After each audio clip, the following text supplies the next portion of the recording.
Some stories are so unnerving, they feel made for Netflix.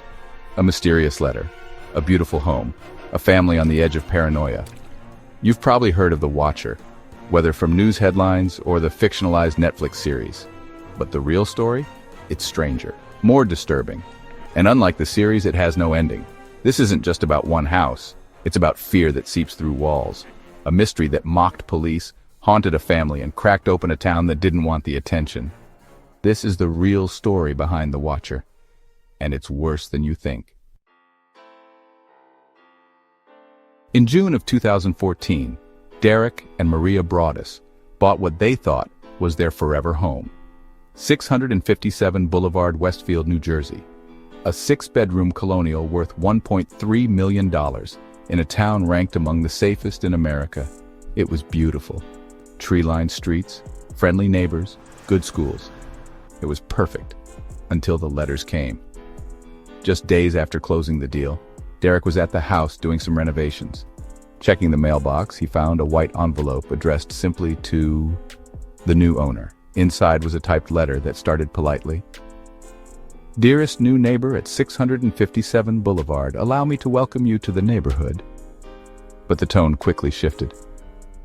657 Boulevard has been the subject of my family for decades now, and as it approaches its 110th birthday, I have been put in charge of watching and waiting for its second coming.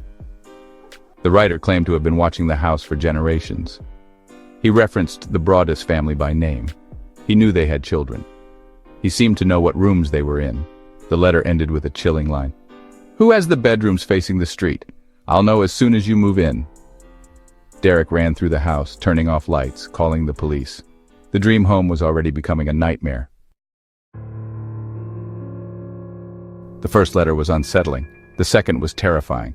Days later, another envelope arrived. This time, the Watcher referenced their 3 children directly. Even by nicknames only family or close friends would know. "I see you've already flooded 657 Boulevard with contractors. The house is crying from all the pain it's going through. Have they found out what's in the walls yet?" That wasn't just creepy. It was specific, and it felt like a threat. The Broadduses hadn't even moved in yet. Now they weren't sure they ever could. They filed a report with Westfield police. Investigators began canvassing neighbors. The letters were postmarked from Kearny, New Jersey. But there were no fingerprints, no security camera footage, no clear suspects. Maria and Derek started to panic. Was it a prank? An angry neighbor? A stalker? They started suspecting everyone. One neighbor sat on a lawn chair, facing their house for hours.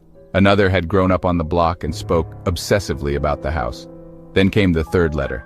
"You have changed it and made it so fancy. You are stealing its history. It cries for the past and what used to be in the time when I roamed its halls.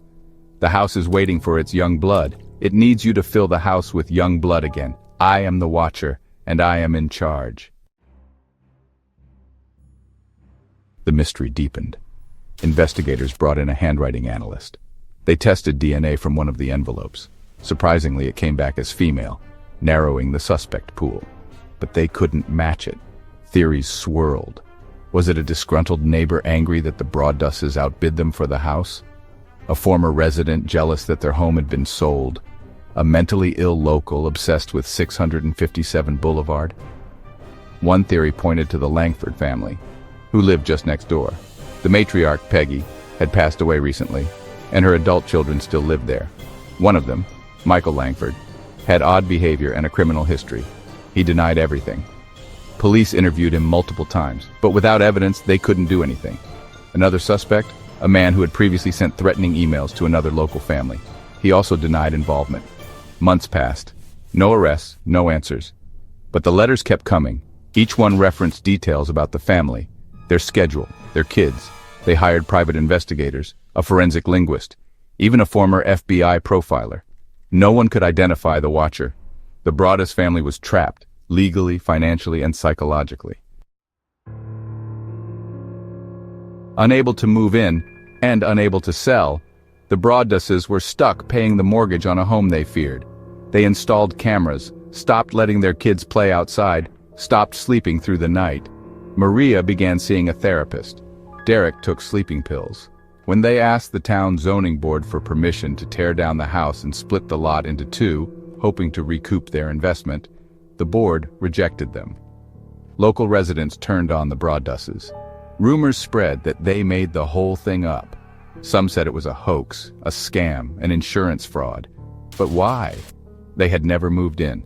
They were hemorrhaging money, and the letters had details only an insider could know. Eventually, the Broaddusses did rent out the house, with a clause in the lease about the letters. In 2017, a letter arrived addressed to the tenants. "You are despised by the house.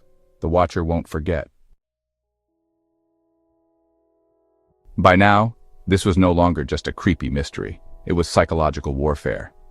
The Broaddusses were being crushed under stress, suspicion, and public humiliation.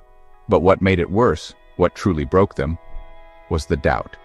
They were terrified, and no one believed them. Imagine being stalked, threatened, your children potentially in danger, and being told you're imagining it. Friends began to distance themselves. The neighborhood became hostile. The town they had chosen for peace and safety had turned against them. The Broaddusses gave one anonymous interview in 2018, finally explaining what had happened. Derek said he was no longer the same person, that the experience had changed how he viewed people, institutions, even sanity itself. In 2022, Netflix released The Watcher, a dramatized version of the story starring Naomi Watts and Bobby Cannavale. It exploded in popularity, but it wasn't true. The series added new characters, sinister cults, secret tunnels, murders. None of that happened. In real life, there were no bodies, no killer revealed, just unanswered letters and psychological ruin. The Broaddusses didn't face a supernatural threat.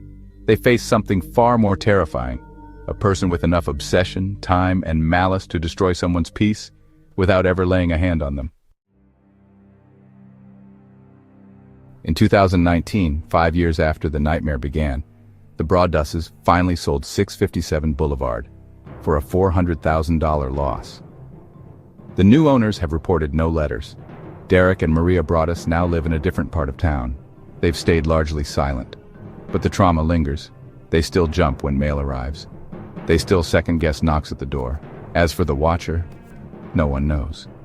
The Watcher story tapped into a primal fear, not of ghosts or monsters, but of being watched. Being threatened by something you can't name, prove, or fight. It's about privacy shattered, about the place you're supposed to be safest, your home, turning against you. But it also reveals something darker.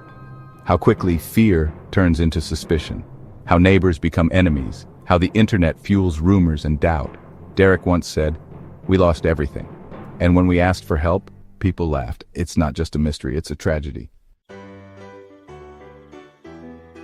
Dearest new neighbor, you've been watched. Would you shrug it off? Or would you lie awake at night wondering what's outside your window? The Broaddus family lived that nightmare. They never found out who wrote the letters.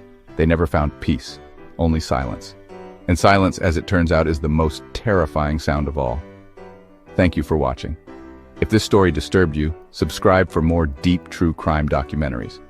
We explore the stories that unsettle, that reveal, and that never fully leave you. Stay alert, stay safe, and above all, stay curious.